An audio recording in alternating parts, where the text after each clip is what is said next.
سيئات أعمالنا من يهد الله فلا مضل له ومن يضلل فلا هادي له. Alhamdulillah dengan Allah sayana terima kasih biasa mampu dengan kalian saya tolong ya. Mudah-mudahan dengan membantu orang sadaya di paparinan rahmat serta ridho Allah Ta'ala Subhanahu wa taala. Alhamdulillah setelah terus di masjid dia insyaallah Ustaz badai melakukan tausiahna bagi orang sadaya. Mudah-mudahan hari ini disebutkan kedua Ustaz jadi yang bukan orang mudah-mudahan jadi bekal untuk orang di dunia sampai akhirat. Semoga setelah waktu bahagia diaturan niki Pak Ustaz waktu tempat Ustaz.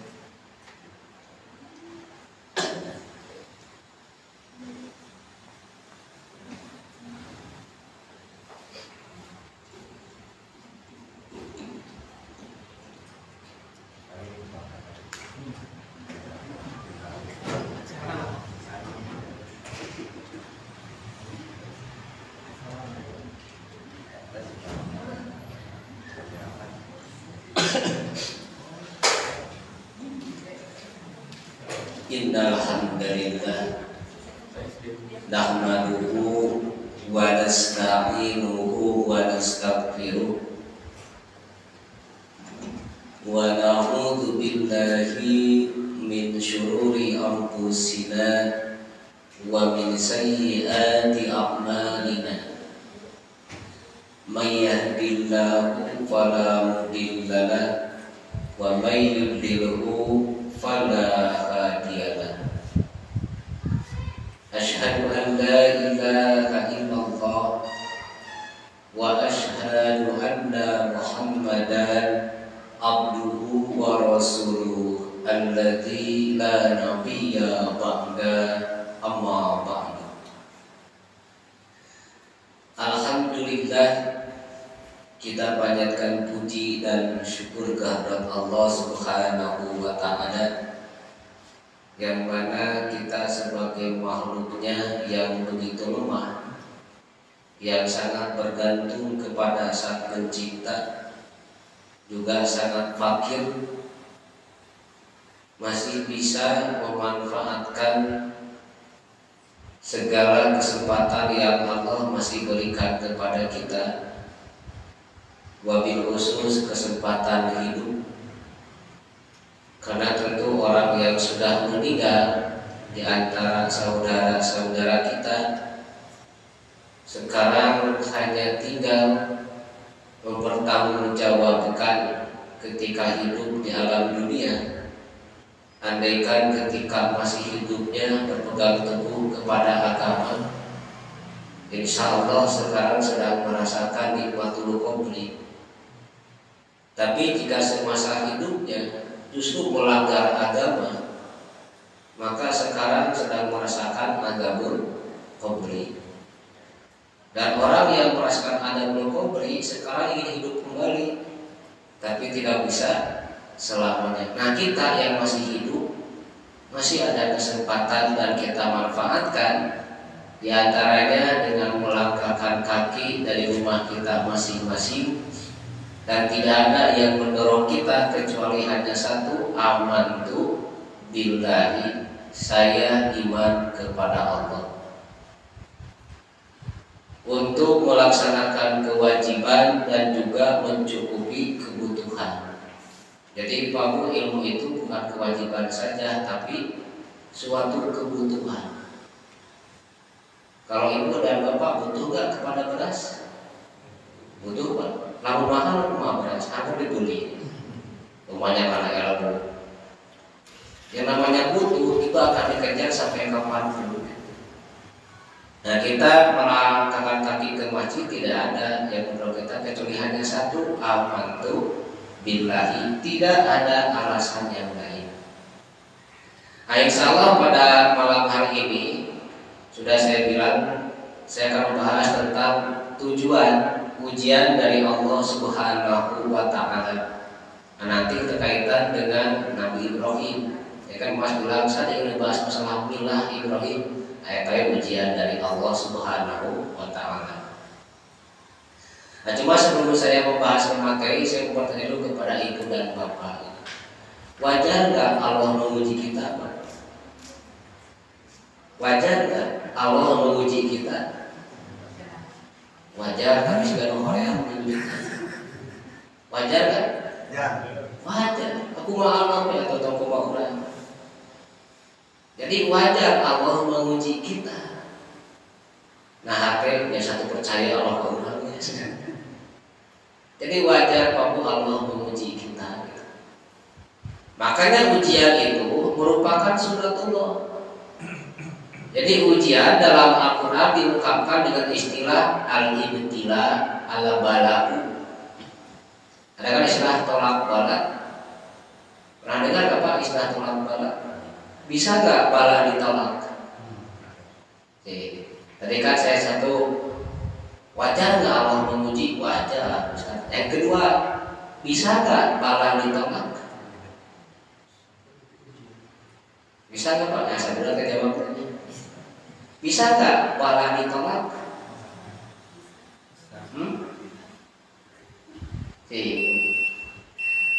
Kan ujian itu dalam masakan al-balagu, al-fitnatu, al-ihtibaru. Nah, kita ada istilah tolak bala. Bisa gak bala itu ditolak? Tidak. Tidak bisa. Karena bala itu, ujian itu merupakan sunnah ilahiyah. Kajaba di dobel bala-bala bisa ditolak. Jadi ujian itu merupakan sunnah ilahiyah yang pasti adanya atau mesti adanya. Karena Quran dia buakum ayyukum ahsanu amala. Maka ini saya Pak Guyon ya punya suatu pendapat. Jadi pernyataan orang yang beriman itu sebelum punya masalah sudah punya jalan keluar. Jadi orang yang beriman itu sebelum punya masalah sudah punya jalan keluar. Kenapa Ustaz bisa seperti itu? Kan Allah yang kasih tahu. Wa may yattaqillah yaj'al lahu makhraja. Jadi ketika orang yang beriman membaca ayat itu belum punya masalahnya sudah punya jalan keluar. Gitu. Nah, jadi ujian itu kita pegang. Itu merupakan sunnatullah dan mesti ada. Nggak bisa kita menolak banget. Ya Allah, saya nggak ingin diuji. Berarti kalimatnya nggak diuji. Jadi nggak bisa. Dan sunnah ilahiyah ini yaitu ujian, tidak ada seorang pun yang selamat darinya. Ibu, bapak, juga saya tidak akan selamat dari ujian. Nah, saya kasih contoh dulu nih. Si A pegang uang, si B gak pegang uang. Mana yang ujian? Dua-duanya. Ketika ibu yakin kedua-duanya ujian, milih yang mana kalau diuji? Tidak punya uang. Oke, ya. Tadi kan si A pegang uang, si B tidak pegang uang. Bapak menjawab dengan yakin, sangat yakinnya, kedua-duanya ujian. Kalau begitu ingin uji yang mana? Pegang uang. Padahal lebih berat Pak ujian pegang uang. So Bapak di imah eueuh naon ti berapa rasanya? Wah, di imah sagala ayat ti berapa? Itu hayang naon atuh ieu? Sok gerak. Di rumah nggak ada apa-apa, tidak bisa nyenyak tidur. Di rumah segala ada, sarua tuh bisa nyenyak atuh hayang naon hidup pasti bisa gitu. Dan ketika duit aku tibra saya na beca. Nya kita di gembok beca aya tibra. Dibere 10 juta, dan tiba-tiba na beca saya na bawa tuh. Berat ya berduit teh geuningan. Jadi kita kan nggak bisa lepas ujian. Nah, kedua-duanya betul merupakan ujian, pegang uang dan tidak pegang uang. Ustaz nanya contohnya, dan iya gampang paham, duit itu gampang gitu. Lalu apakah ada dalilnya bahwa manusia akan diuji dengan kedua keadaan? Jadi Allah Subhanahu wa taala itu akan menguji hamba di antaranya dengan al-khair dan asyarr. Jadi manusia itu tidak bisa lepas dari kedua ujian ini. Satu dengan keadaan yang terkadang sesuai dengan keinginan.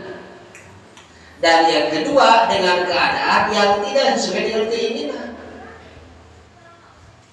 Pindahkan dia, panggil yang jelema nu kieu deui, korea pindah we kagak dibuat. Panggil deui yang jelema nu kitu cicak kumaha.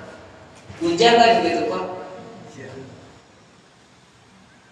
Artinya ketika Bapak bertemu dengan manusia, nah gitu manusia itu ujian bukan? Ujian, cing kudu ilahi, kudu alhamdulillah. Cok berapa? Panggil jeung jelema nu kasebleun kana hate. Kawan mah kareujeun Gusti nah jeung panggil nu kieu buat di urang dipercaya kan harapan zaman nu kitu gitu. Nah, kita nggak bisa lepas. Dalilnya itu Quran surat Al-Anbiya ayat 35. Jadi kita sebagai hamba Allah itu pasti akan diuji dengan dua keadaan, al-khair dan asyarr.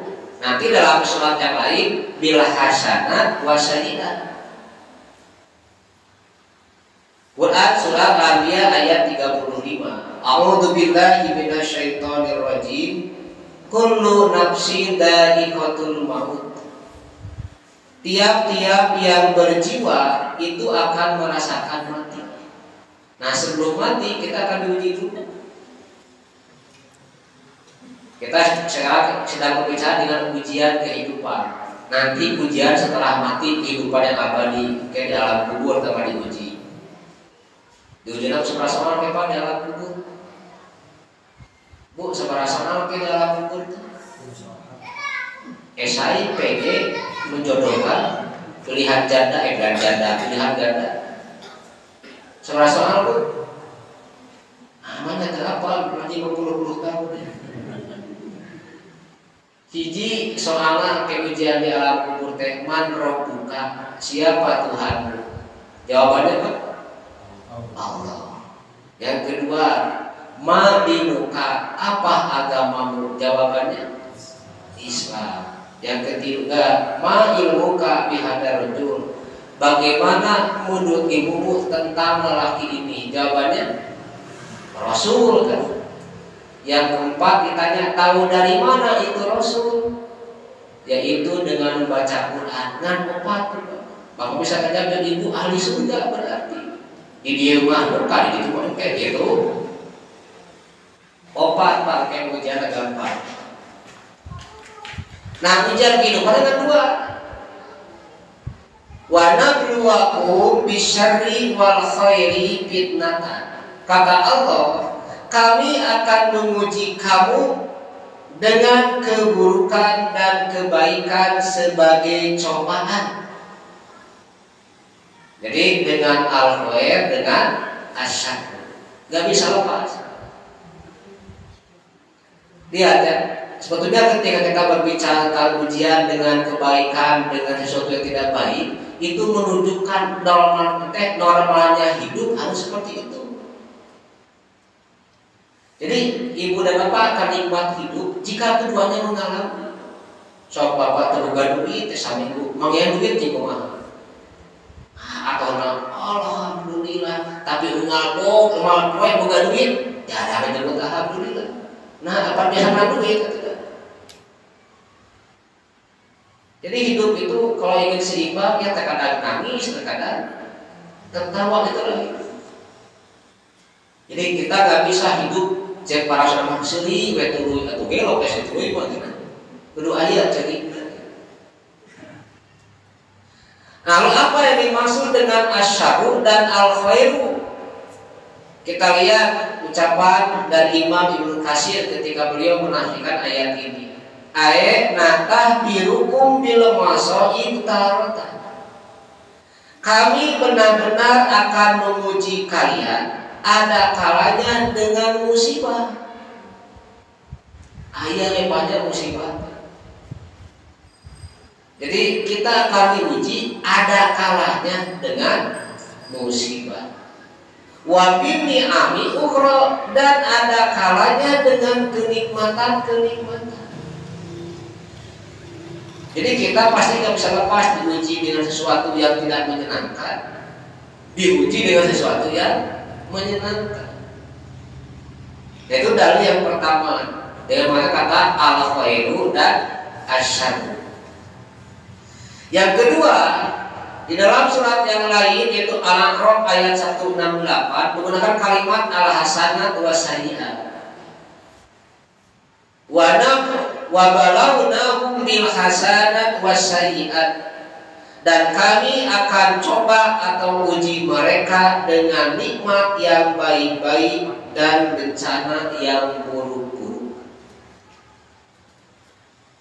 Nah, kata Imam Ibnu Katsir juga bahwa yang disebut dengan bil hasanat wa sayyi'at yaitu kemakmuran dan kesempitan, kesukaan dan kedukaan, kesehatan dan penyakit. Jadi sehatnya ujian bukan ujian, tapi kapan ibu merasa ini sedang diuji? Pak Bonon meninggal sudah diuji mobil tiru sama majikan opak 55 mulai gitu deh. Nggak ada orang mengeluh sedang diuji, sedang beneran nggak ada. Jadi orang merasa diuji itu ketika dengan bisyari wasayyi'at. Nah cuma pandangan manusia itu suka salah. Apa salahnya? Ketika hidup kurang merasa terhina, ketika hidup serba ada merasa mulia. Nah, bukan seperti itu. Jadi hidup dan mulia bukan karena ada dan tidak ada, tapi hidup mulia nanti dengan takwa. Kita dibahas di poin yang ketiga tentang tujuan ujian dari Allah. Kata Imam Ibnu Jarir di dalam kitabnya At-Tabari, tafsir At-Tabari, kami menguji mereka dengan kemudahan dalam kehidupan, kesenangan dunia serta kelapangan rezeki. Inilah yang dimaksud dengan al-hasan. Kesenangan dunia, kelapangan rezeki, juga kemudahan dalam hidup. Hayat anu gampang, hayat ieu gampang gitu. Itu ujian bil hasanah. Dan yang kedua akan diuji itu Allah akan memberikan kesempitan dalam hidup, kesulitan, musibah, serta sedikitnya harta. Itu yang disebut dengan as-sayyi'at. Nah kita gak bisa lepas dari kedua ini. Bu pernah mengalami gak punya uang? Sering teh gak punya atau kurang? Mungkin gak punya duit mah. Tuh nya kurang teh aya. Oh, eta berarti eta yang kurang. Gak kurang cek kurang teh gitu. Contoh gini Pak,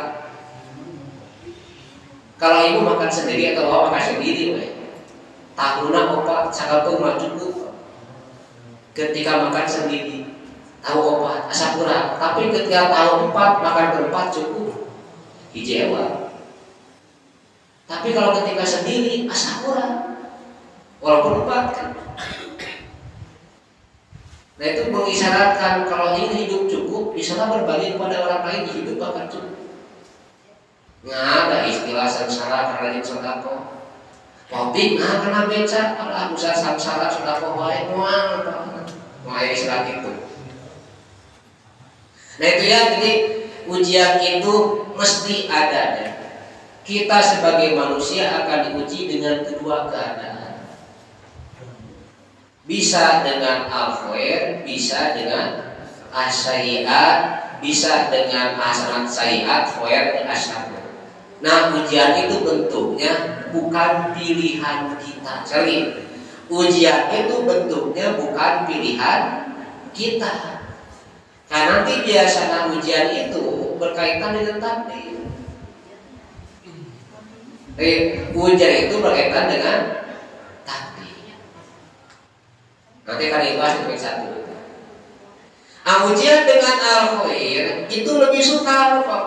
Jadi ujian dengan sesuatu yang menyenangkan itu lebih sukar dan lebih berat daripada ujian dengan asyar. Makanya kebanyakan orang lolos itu ketika diuji dengan sesuatu yang tidak menyenangkan.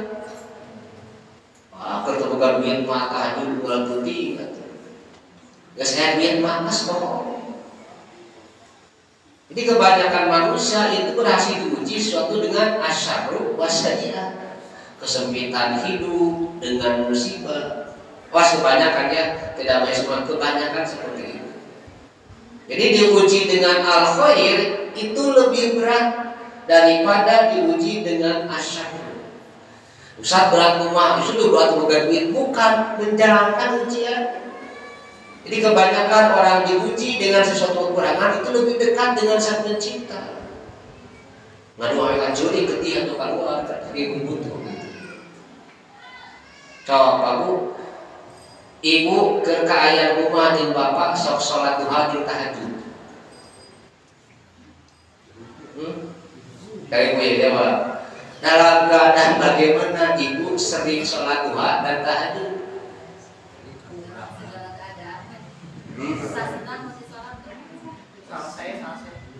Sase. Sedih itu. Apalagi punya keyakinan kalau sholat duha rezeki dilancarkan. Nah itu dalil apa? Sholat duha rezeki akan dilancarkan. Nah itu dalil. Saya pernah tanya, Ustaz, apakah betul sholat duha akan mendatangkan rezeki? Saya menjawab, lu tara sholat wae dahar basor itu. Katus depan. Lu tara sholat wae dahar basor. Kalau sholat duha, sholat aja betara kan? Jadi sholat duha itu bukan mendatangkan rezeki. Yang sholat itu ketika melaksanakan sholat duha 4 rakaat, Allah akan cukupkan pada hari itu bagi orang tersebut nggak ada mendapatkan rezeki. Jadi uji dengan kebaikan itu lebih berat daripada uji dengan sesuatu yang tidak menyenangkan. Kenapa? Karena diuji dengan sesuatu yang tidak menyenangkan, manusia sadar sendiri bahwa dia sedang diuji. Cing sabar banyak diuji. Dan bapak kalau mereka berapa ngalamun itu kenapa haji diuji kenapa gitu loba duit ada lah ngawak loba duit gitu. Jadi karena orang merasa diuji itu ketika dalam keadaan serba kekurangan atau dengan musibah. Adapun ujian dengan al-khair, maka kebanyakan manusia tidak menyangkanya sebagai ujian. Mereka tidak mengetahui bahwasanya apapun yang Allah anugerahkan berupa barokah harta dan anak itu hanya titipan. Cing Pabu kalau titipan mungkinkah dibawa lagi? Mungkin. Dulu ada kisah apa itu? Ada seseorang, dia kalau punya pingin uang 1 juta, nggak susah mas. Sekarang dia punya uang 100.000 sih. Ini sebelum kopi doang. Ketika ada kopi Allah uji, pingin uang 100.000 aja susah. Dibuat Allah itu mudah. Mesti tulis di pelakon kan rumah ini akan dijual 10 tahun aku beli. Padahal butuh duit kan. Dituliskan bebu gitu kan. Butuh uang. Tapi kadang ada rumah tulisan akan dijual beli. Kenapa mengalami itu? Jadi ada rumah tulisan rumah ini akan dijual 10 tahun beli kete. Tapi ayah imam mau dijual ayah beli. Jadi hujan itu datangnya dari Allah ketika berupa kebaikan sesuatu yang menyenangkan itu titipan. Yang namanya titipan pasti akan contoh gini lah, si A Allah menitipkan ke si A harta, contoh uang 1.000. meninggal si A, berarti uang saya milik saya. Clear, mekos titiknya.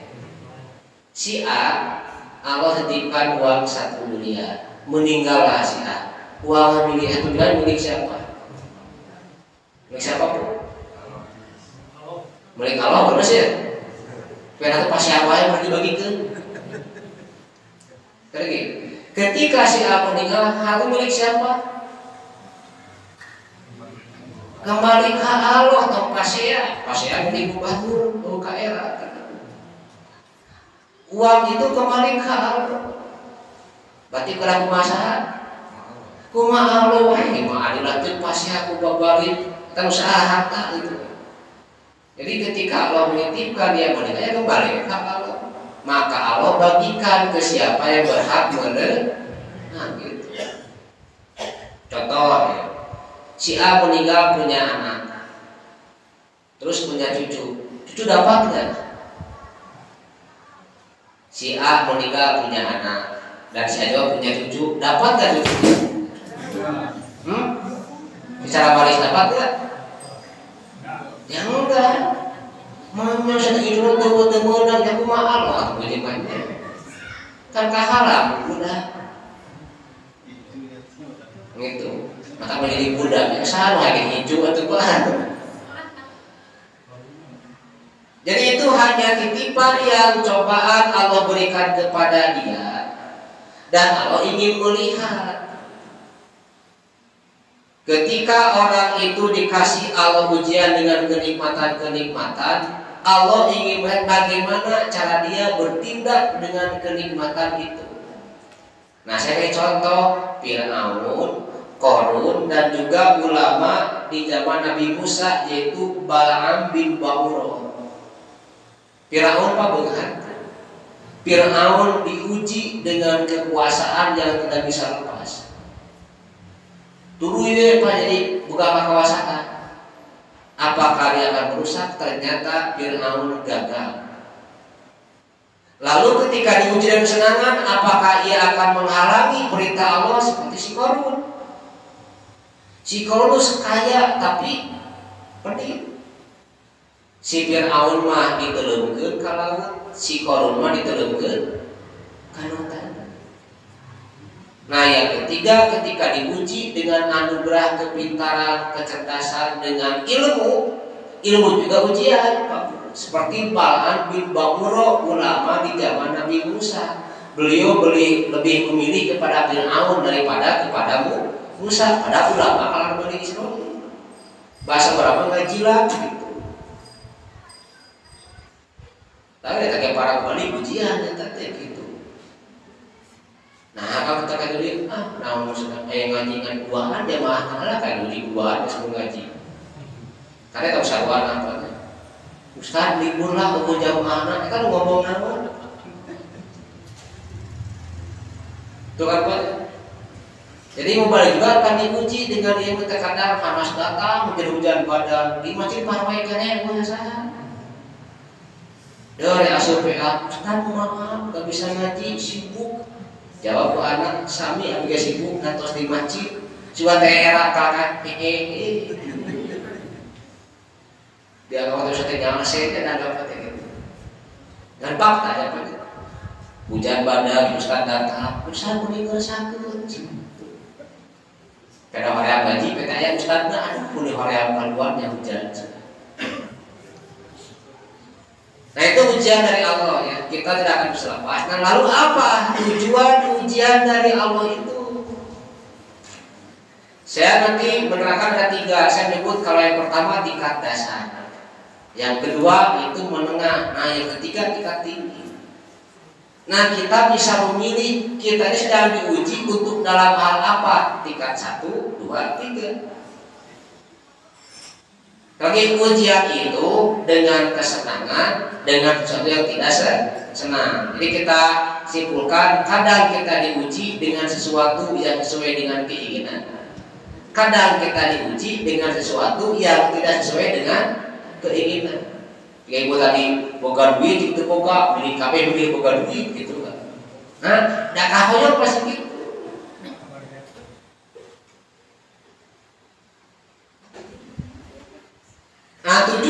ujian dari Allah itu, yang pertama Allah menguji kita itu untuk membuktikan sidqul imani. Yang pertama, Pak Bu, Allah menguji kita itu ingin membuktikan benar tidak imannya, yaitu sidqul iman. Kang ayo ngaos Allah punten nuju sibuk. Allah akan menguji dia dengan nyangseng. PT penjase agar tegak masjid dapat waduh mulu kabali gitu. Kan pada saudara Allah menuju tegaduh, Allah akan uji dengan dia punya uang. Jadi ucapan itu mudah, Pak. Saya cinta, saya iman itu mudah. Tapi membuktikan ucapan itu sulit. So, Pak Bu, mudah gak mengucapkan Allahu Akbar, Subhanallah, Alhamdulillah, mudah gak? Mudah kan? Sehingga ibu pas hujan gebrek kerbuan cai Alhamdulillah dilakok gitu. Pas malam berkorek ngaji hujan, alhamdulillah. Mulai tengah malam hujan, kok biar alhamdulillah. Pak mudah mengucapkan. Jadi ucapan itu mudah. Nah Allah akan menguji benar gak ucapan lisan kita. Jadi ujian yang pertama tujuannya untuk membuktikan sidqul imani, benar atau jujurnya keimanan. Kenapa kali ini, Pak? Ada orang yang mengatakan iman dengan lisannya, hatinya belum tentu. Saya contohnya munafik. Wa minan nasi may yaqulu amanna billahi wa bil yaumil akhir wa ma'hum. Gampang tulisan. Insyaallah. Nah, dalilnya yang menerangkan bahwa kita akan diuji oleh Allah itu tujuan yang pertama untuk menguji sidqul iman, kebenaran iman itu Al-Ankabut ayat 2. Ahasiban nasu an yutraku an yaqulu amanna wa hum la yuftanun. Apakah manusia itu mengira bahwa mereka dibiarkan saja mengatakan kami telah beriman, sedang mereka tidak diuji lagi? Pasti bakal diuji. Bahaya kita dasar hanya sekedar membuktikan betul nggak ucapan. Insya Allah reksa para jamaah Abi Masupi diuji ke jamaah hiji karena guru. Nah, saya pernah ngaji waktu tina mimbar anu ngaji ngaduaan kabeh di jaluru asa di radio ya. So berat keur ngaduaan kabeh di jaluru. Atau bagi kita gede tugas kita itu hanya menyampaikan, pegang ya. Tugas kita hanya menyampaikan. Ketika Bapak ayo urang ngawas itu dakwah. Ketika Bapak sudah berhenti mengajak orang, hancurlah dakwah. Jadi kita gini, sebagai manusia yang dakwah, terserah mau dakwah dengan di atas mimbar, mau dakwah dimanapun, kita jangan punya anggapan manusia bisa berubah dengan ajakan kita. Orang mengajak kumpul berubah hak Allah kan. Dari laisa alaihim bimusaitir illa man tawalla wa kafar. Dengan ayat kan inna ilaina yabahu summa alaina hisab. Gen hisab urusan Allah. Urang mengajak dina prayer diajak pengajian pembinaan urang mengajak terserah dia mau datang mau tidak pada urusan kita. Tongkir mohon maaf nggak bisa datang saya tambah datang watingnya gitu kan. Orang mengajak saja itu kewajiban kita. Kalau terus mengajak dakwah berhasil. Tapi kalau sudah berhenti hancur. Nah terkadang tidak dakwah gaya ujian. Makanya di kitab tafsir Maudhu'i itu terangkan sebenarnya al-adabu bidakwati sabilillah, gangguan dakwah di jalan ayat wae. Tidak sebisa kita bayangkan pada waktu itu. Aya we gangguan. Terkadang ada gangguannya ekstern, ada gangguannya intern gitu. Itu dalilnya kita akan diuji Allah, tujuannya ingin membuktikan benar tidak iman kita. Itu Quran surat Al-Ankabut ayat kedua. Jadi mesti dari ujian kebenaran iman. Maka tidaklah setiap yang mengaku iman dengan lisannya, iman juga hatinya. Seperti orang-orang munafik itu. Kata Syekh Asyintiti di dalam kitab tafsirnya Adwaul Bayan, kata beliau begini. Jadi ketika mereka mengucapkan kami beriman, tuhinu wastubiru bi anwa'il ibtila, mereka akan diuji, dicoba dengan macam-macam cobaan. Aya we cobaan. Hatta yatabayyana bidzalikal ibtilau, sehingga jelas dengan ujian itu as-shadiqu, mana yang imannya benar, mana yang imannya bohong. Insya Allah Ustaz saya tobat, diuji kita ucapan tobat. Kan dulu ada kisah. Jadi suaminya sering ngeru domba, barakus domba nanti. Makanya istrinya ketika menasihati susah, maka minta pengajian dipindah ke rumahnya dalam 1 bulan 1 kali. Pindah ke rumah. Tiap yang pengajian jepret pantau Korea mengenai gitu. Biasa kaburang ini hal itu kan lantung. Lama kelamaan hati manusia itu akan berubah. Masih gini kalau orang rajin sholat tapi tarang ngaji sampai sedih bejaan. Kalau orang suka ngaji itu biasanya kan pakai kami siram. Nanti gampang apa jabat. Lama kelamaan melengi, teragu melengi. Jadi pintunya terbuka sedikit bu, kamar nanti. Lama kelamaan molobo atau bukan kaji kan. Lama kelamaan lain molobo ini borojol ke keluar. Itu nama ikut ngaji si lelaki itu. Dan dia bertobat. Allah uji, usaha dia hancur. Jadi berkurang. Tapi kata dia selama terus dia berpegang teguh kepada ucapannya dan dia punya usaha yang lain. Jadi setiap ucapan kita pasti akan diuji. Nah, dalil Al-Ankabut ayat 2. Jadi ujian dari Allah tujuan yang pertama ingin membuktikan sidqul iman. Nah, ini tingkat dasar. Jika ibu dan bapak sudah lulus yang ini, maka akan naik tingkatan yang kedua. Contohlah kita lulus ya, kita betul beriman. Maka Allah akan coba kuat nggak imannya.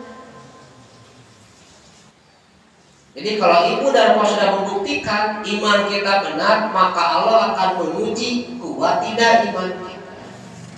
Karena kita bisa detik di redot, terus bumi dalam kamacin. Karena kita saminggu kamacin, hati benar, tidak tahu benar. Jadi mata ayat itu banyak sudah ada. Apa dalilnya?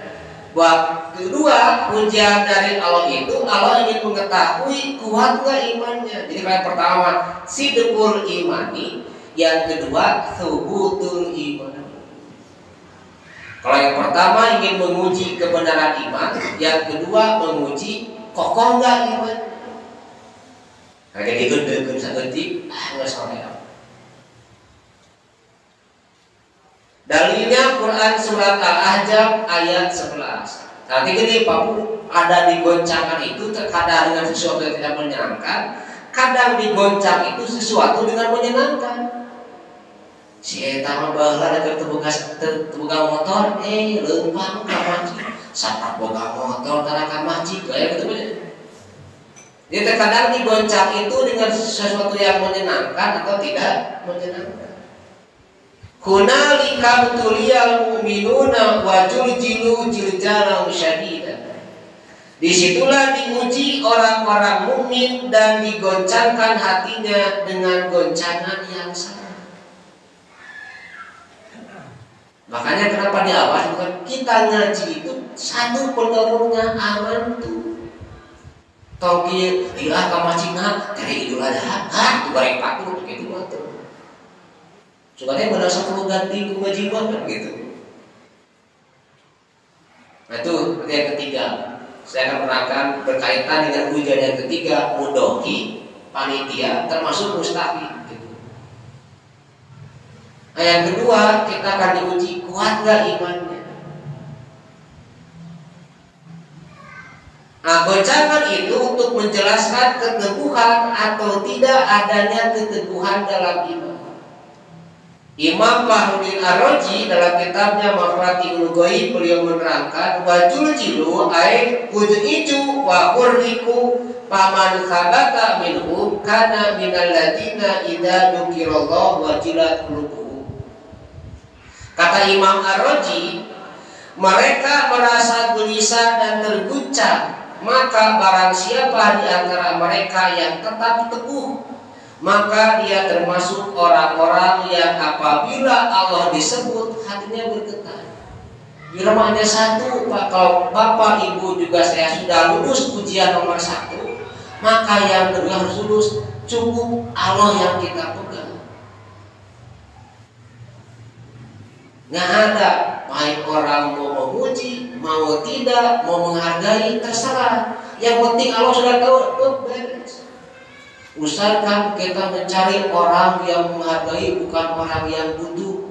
Adanya, carilah orang yang menghargai, bukan orang sekedar bagus gak apa-apa. Bagus, kene ayo jelema dihargaan di malu. Terserah Bu, jamaah rek niatna butuh rek kagaan, enggak ada urusan buat kita. Cukup Allah yang menghargai sudah beres. Datang kadi nang tadi hargaan butuh puluh pindah kadi anggar gitu itu atau gitu. Kita mau dimanapun yang penting Allah tahu sudah beres, terserah orang menghargai tidak. Nah kita akan diuji dengan keadaan seperti itu, kuat gak iman? Itu Quran surat Al-Ahzab ayat 11, ikan Al-Ankabut ayat 2, yang pertama sidqul iman. Kalau subutul iman, Al-Ahzab ayat 11. Wa bidzikrillah tatmainu marratan ukhra. Nah kata Imam Ar-Razi, hanya ingat kepada Allah hati akan nyaman tenang. Saat kamu nggak dihargai orang lain dan cukupnya kalau apa beres tuh. Kalau terhargaan padahal status dia nonton masjid 7 tahun, mau terhargaan keluar, aku mah kurang terpilih di kain sih. Berapa 7 tahun di masjid keluar, terlepas. Kayak di masjid, tapi saya punya teman gitu, sering bantu sharing masjid. Terkabel jadi kain, ngabak, terkabel masjid dia. Oh iya, geningan, beres aku ke tempatnya kalau jadi kabel di kain. Itu gambarannya Pak. Jadi terkadang kita itu akan diuji dengan oleh Allah sesuatu yang tidak menyenangkan, kuat gak iman kita. Kayak gini, telah ibu bapak ngaji di Masjid Al-Kafah, udah berapa tahun? Hari PT panitia pokok, bapak teka bagian gantingan. Cing kira-kira rek anggar ngaji, rek ngaji. Coba ada bapak jujur. Nah kalau terus, orang lagi teka pakaian namun ngapa kan? Pindah ke orang lain. Itu banyak kehidupan nyata. Cing rek ngomong, ibu bapak sering ngaji di Al-Kafah. Di sana yang masalah, tak benar masalah dipikir berbalap. Numan tuan saurap oke. Cing kira-kira rek anggar ngaji teh eueuh. Nah, karabu. Itu untuk yang poin 2. Karena kita banyak sedetik kan. Nah, jangan seperti itu lebar. Jadi tahu kieu, nah hanya abi teh sok naon tapi abi geuning nuhun ngalawokeun bae. rek melawar itu oke. Kita tahu kita sakit, pahala kita bertambah, dosa. Nah, tinggal gitu kan sih. Jadi kita akan digoncang oleh Allah untuk melihat kuatnya iman kita. Nah makanya Allah menyindir, yaitu di dalam Quran digoncangnya itu untuk menampakkan siapa yang teguh atau kuat imannya dan siapa yang kembali ke belakang. Nuasa tara ngaji, kete ngaji, nyeri hati tara ngaji dari kadang-kadang kartu sebenarnya begitu. Ini batanya, tong ayam lah. Gini ya, bilang sedikit. Kita itu bukan sekedar kumpul sebetulnya, tapi ada tujuan yang pasti. Namanya dakwah. Jangan tergambar dakwahnya tugas balik di mimbar. Bapak, kayak contohnya di rumah. Bapak bisa dakwah ketika tiap ada kamaci, tetangga itu dakwah sebetulnya. Tolong gambar teh hayat babunya, makanya saya cari waktu kemarin pembinaan berbalik. Jika akhirat dilihat dengan kacamata dunia, itu lebih rusak. Terangkat jahiliyah. Jahiliyah itu hancur karena melihat dunia dengan dunia. Nah di kita sudah begitu kan, melihat dunia dengan dunia. Tapi lebih rusaknya melihat akhirat dengan kacamata dunia. Itu lebih rusak. Makanya di awal kita melangkah satu aman tuh bila nggak ada lagi. Jadi kita kadang akan uji dengan sesuatu yang Allah menggoncang kita, kuatnya iman. Nah, Allah menyindir akan ada orang seperti itu. Nanti di Quran surat Al-Hajj ayat 11 Allah mengguncang dengan sesuatu yang tidak menyenangkan. Itu Al-Hajj ayat 11. Wa minan nasi may ya'budullaha ala harbin. Ada di antara manusia Bapakku yang ibadah kepada Allah ala harbin, hanya memegang tuntung tali. Kita tadi belitkeun karena watasimunya, kepa watasimu mah dibulitkeun tah itu watasi. Iman teu kieu nyawa tunggul. Tidak ada orang yang beribadah kepada Allah ala harbin, yaitu berada di tepi. Fa in asabahu khairun itma'anna biha, maka jika ia memperoleh kebaikan, ia tetap dalam keadaan itu. Sapaja kaya jeung hate mah rajin euy amaci. Dihargaan rajin. Take pas dihargaan teh kumaha gitu. Maka kata Allah, wa in asabathu fitnatun inqalaba ala wajhihi. Dan jika ia ditimpa oleh sesuatu bencana, ditimpa oleh sesuatu yang tidak sesuai dengan keinginan, ia balik ke belakang. Sampai Imam Qasim buat contoh ketika ia di dalam Islam punya hewan ternak kuda, borojo tangga biru kuda teh ada dinun khairun, ada dinun solihun, iya agama anus.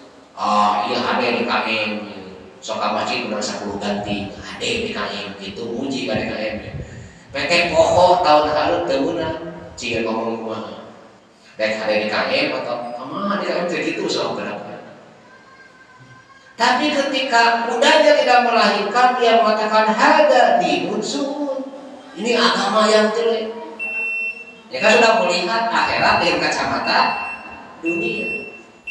Itu digoncang dengan sesuatu yang tidak menyenangkan. Terkadang Allah juga akan menguji kekuatan iman dengan sesuatu yang sesuai dengan keinginan. Contoh kasus, pernah aku dengar kisah Nabi dulu, kata Nabi sebelum saya diutus ada 3 orang kan. Satu yang punya penyakit kulit kusta, puntennya celah-celah buduk lah gitu. 2 punya penyakit botak, jadi lenang orang buta.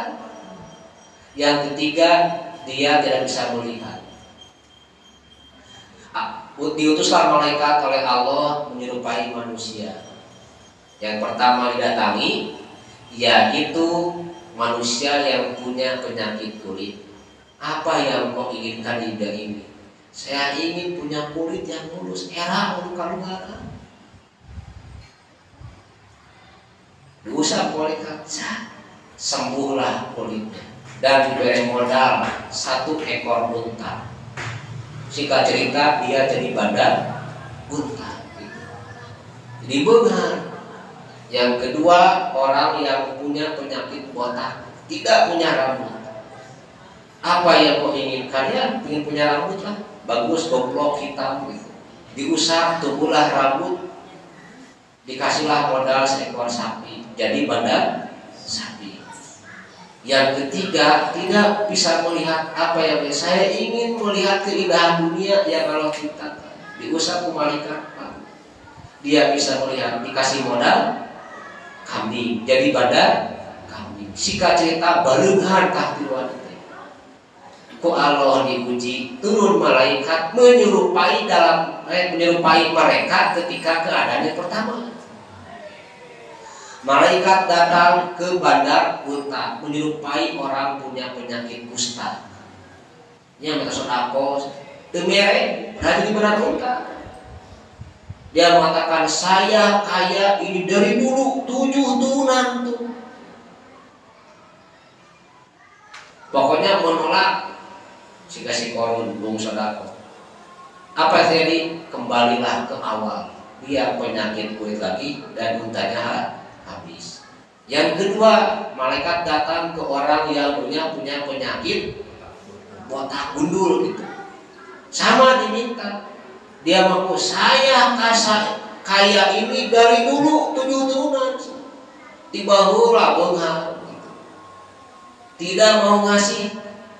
Kembali ke mana? Yang ketiga, diuji dengan suatu kesenangan, dia lulus. Silakan mau mengambil berapa. Karena asalnya saya tidak punya, sok mangga kayak anak sebelah domba uge. Karena asalnya saya tidak punya, dia merasa domba itu titipan. Dan Nabi tidak mencerahkan yang ketiga menjadi bagut tidak. Nah, itu kasus terkadang kita lulus ya, iman kita jujur, digoncang dengan masalah. Terkadang ada iman yang turun, terkadang ada imannya naik. Nah, jika ibu dan bapak juga siap lulus ujian yang ketiga, jadi ujian pertama sidqul iman lulus, thubutul iman lulus, maka yang ketiga Allah tetap akan menguji. Untuk apa? Ziyadatul imani, untuk meningkatkan keimanan. Dalilnya kasus Nabi Ibrahim. Gak mungkin Ibrahim diuji hanya sekedar untuk tahu iman gak Ibrahim, kan gak mungkin. Kenapa? Karena ujiannya ketika Ismail sudah dewasa.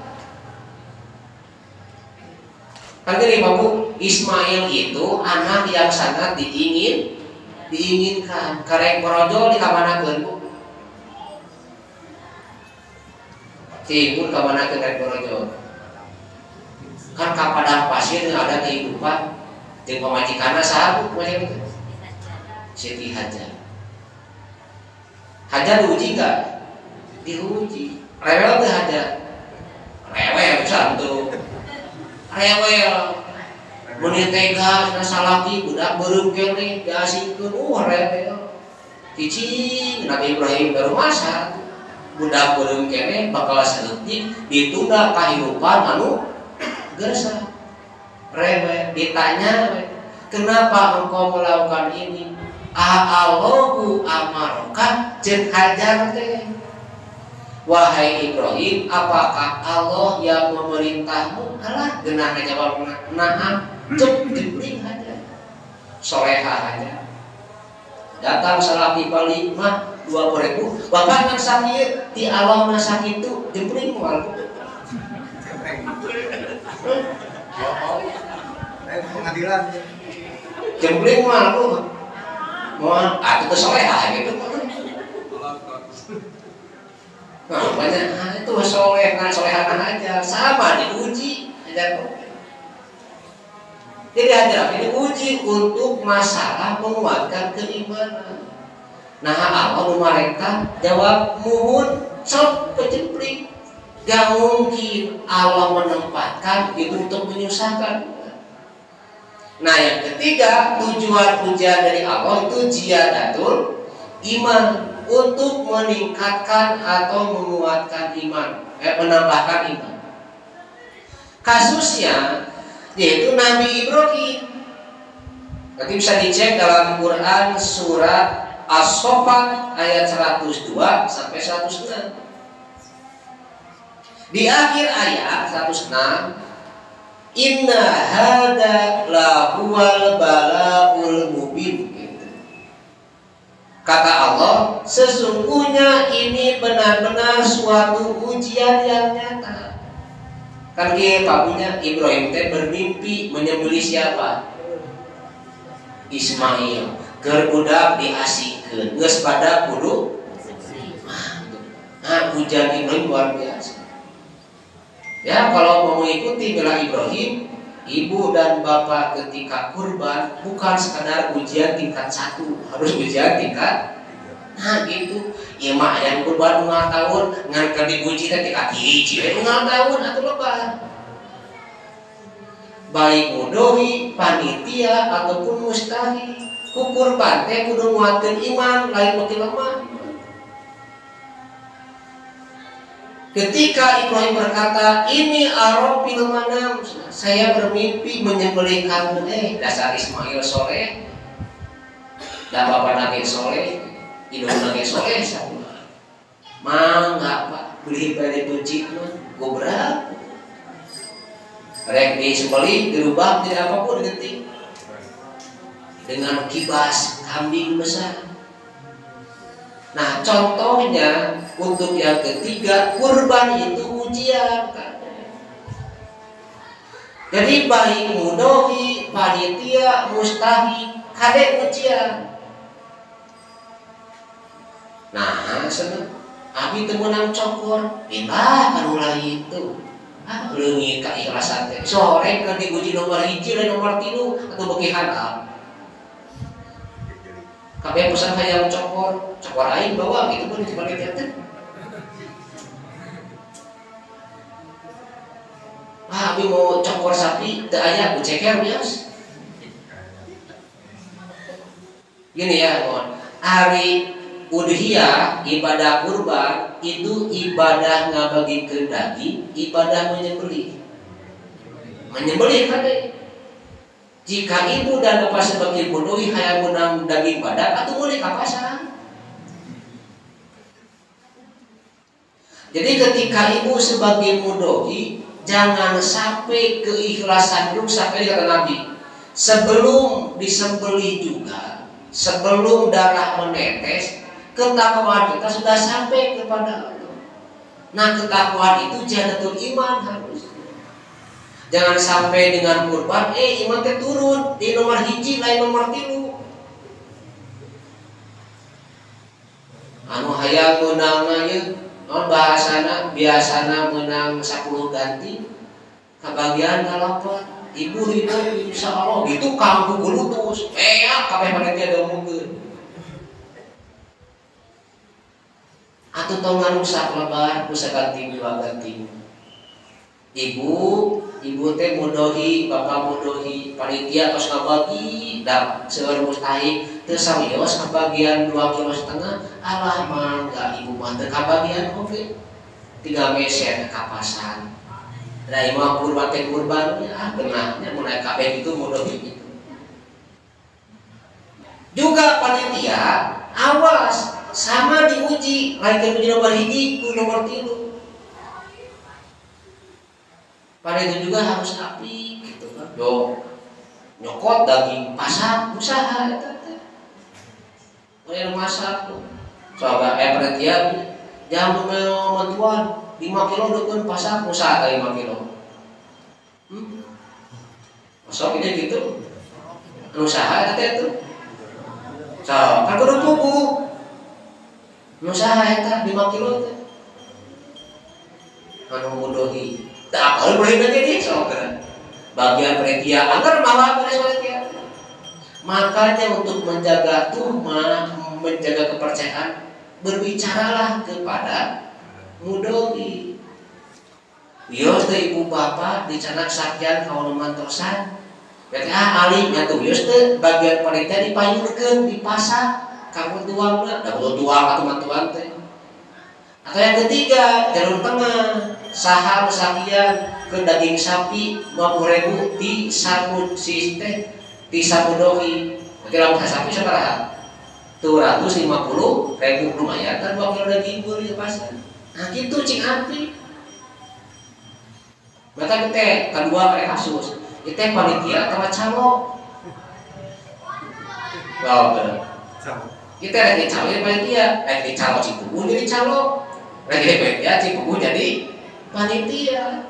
Tonga ruksak gitu. Ibadah kurban eta ke ujian. Nah, saya menerangkan ketika kita kurban, baik menjadi mudhohi, menjadi panitia atau mustahik, harus tingkatan yang ketiga, ziyadatul iman.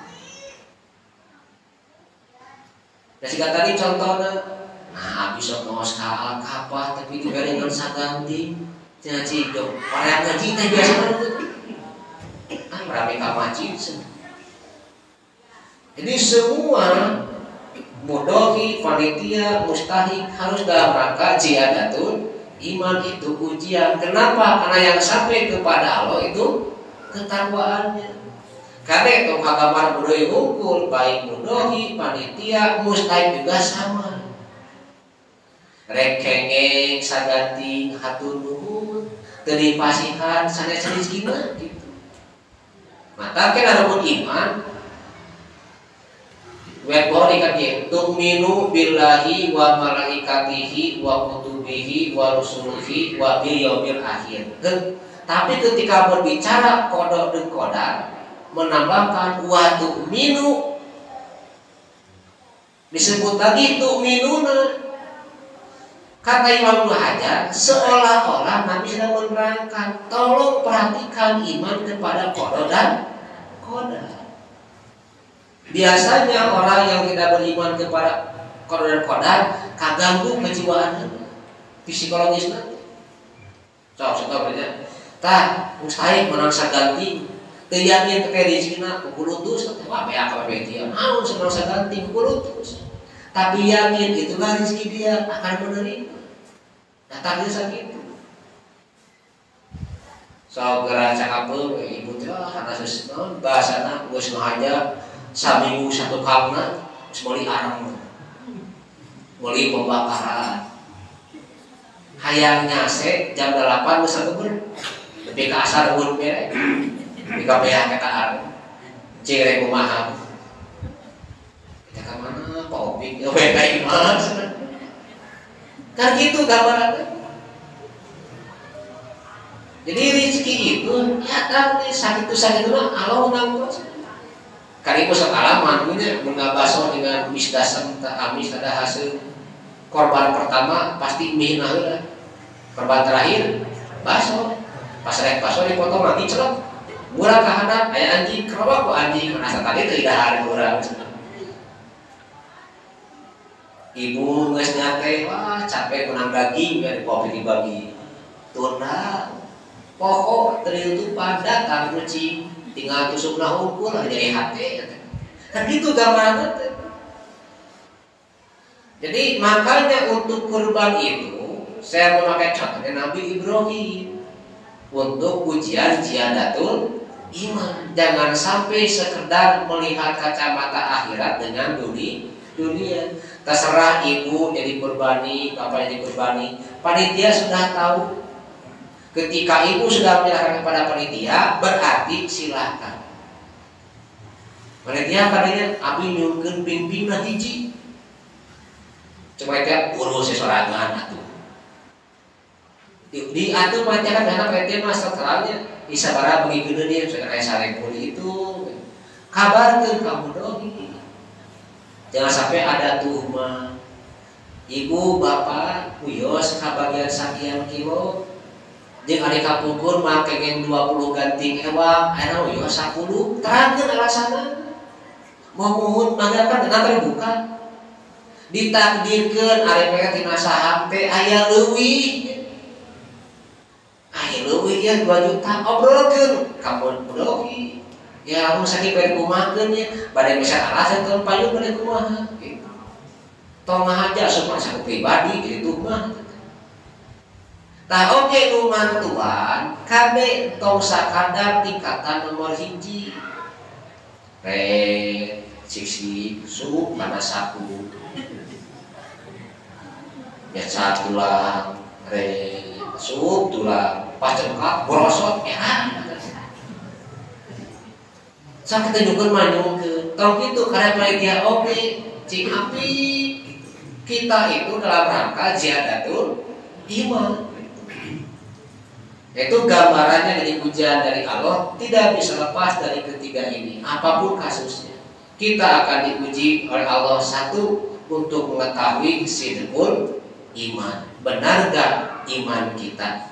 Bukan sekedar ucapan, tapi yang Allah butuhkan fakta.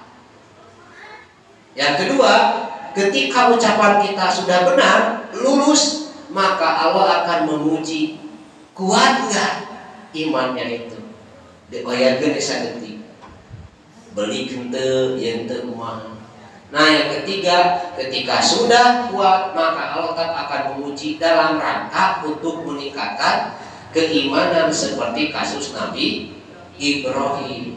Karena kita ada perintah harus mengikuti milahnya Nabi Ibrahim. Nah mudah-mudahan dalam rangka nanti kita tanggal 10 Zulhijjah itu bertepatan dengan tanggal 17. Apapun yang kita lakukan, baik menjadi panitia, tepira, urusan daging unggul, kita niatkan untuk takorub kepada Allah, maka itu jadi kurban. Nyage bagian bersihan usi ujit, usian kadut, tapi niatna ka Allah itu disebut kurban. Nah, jangan sampai kurban kita jadi korban. Nah, sekian mungkin yang bisa saya sampaikan. Mohon maaf apabila ada salah kata. Aqulu qouli hadza wa astaghfirullaha li wa lakum. Wassalamualaikum warahmatullahi wabarakatuh.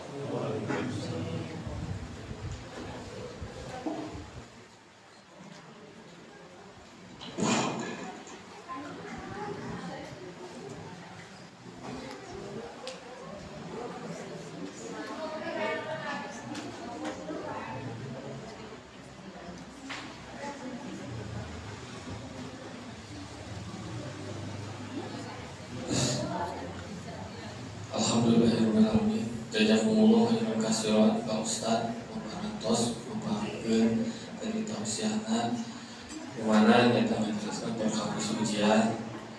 Mudah-mudahan orang sadayana tiasa melalui tilu ujian eta kemarin ujian teh Ustaz begini teh sunatullah biasa lepas di makhluk Allah. Mohon sakutuban kita opini aya patarosan mangga Pak Ibu Bapak dibuka. Ya. Kita sais.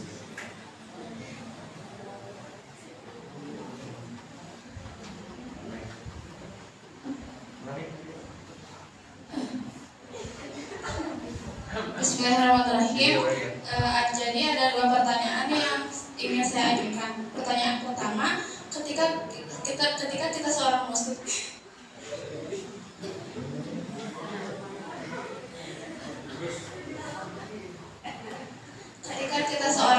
mendapatkan musibah, bagaimana cara kita mengetahui apakah musibah tersebut menunjukkan kepada kemaksiatan yang telah kita lakukan, menunjukkan kepada keimanan, meninggikan derajat keimanan kita. Untuk pertanyaan kedua, sering saya mendengar ada beberapa hikmah di balik musibah ketika kita mendapatkan musibah tersebut. Apa saja di balik hikmah tersebut? Jazakallahu khairan. Ayat pertama, bahwa ketika Allah menguji orang yang beriman, apakah itu karena dosa? Itu belum tentu. Karena gini, dalam kitab tafsir Maududi itu membedakan antara al-ibtila dan al-iqab, siksaan. Contoh gini, ketika ada orang yang dia tidak pernah sholat lalu ditimpa musibah, itu bukan ujian tapi teguran. Makanya banyak, contoh gini kasusnya, terkadang Allah itu menguji kepada orang yang berdosa la'allahu tarji'u, supaya mereka kembali kalau menimpa kepada orang yang berdosa. Kalau orang yang beriman terkena musibah, maka terkena kepada hikmah. Yang kedua pertanyaannya, maka hikmah di antara ujian dari Allah, satu, yukaffiru sayyi'at. Allah itu sedang menghapus dosa-dosa kita dengan musibah itu. Jangankan musibah yang berat, kacau gamu cucu, nyebut anjing jadi atau ilahi gitu. Jadi kalau orang yang beriman diuji itu untuk yukaffiru sayyi'at. Tapi kalau apakah ini karena dosa kita, bisa jadi andekan menimpa orang yang berdosa. Itu diantaranya. Jadi kalau yang kedua hikmahnya hanya satu, yukaffiru sayyi'at, untuk yaitu menghapus dosa-dosa. Yang kedua yaitu raf'ud darajat, untuk mengangkatkan derajat. Nah, itu hikmah dari ujian Allah Subhanahu wa taala. Mengapa ada yang lain?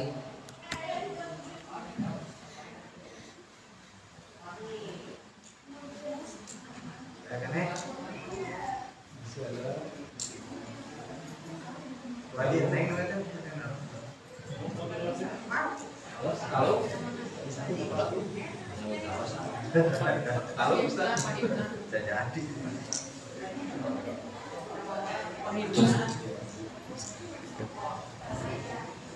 Lanjutkan atas jelas.